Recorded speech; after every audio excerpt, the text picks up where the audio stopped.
Yeah, we got that motherfucking wiring harness off. Woo! This thing was a dead, dirty bastard. Though. Look at this thing. Is there like a light you can shine down in there? That's disgusting. Oh yeah, hold on, I'll get the light. Oh, yeah, no, I'll grab it. All right. Watch out, cause there's a lot of cord.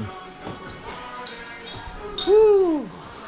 Yeah, the intake manifold has got a bunch of crap in it too. It's pretty fucking gnarly. I mean, just straight up. There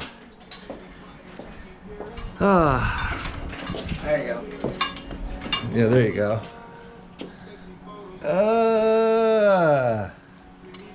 Disgusting. Poor thing. That thing was deader than a doornail. Well, you can see which, like, there's the...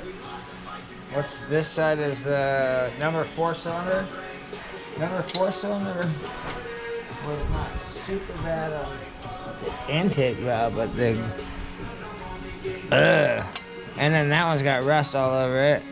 That one's all rusty and burnt, and so is that one. Yeah. Complete catastrophic engine failure. Anyways, everybody, that's just the update. We've been playing with this thing for a little bit now. Take care.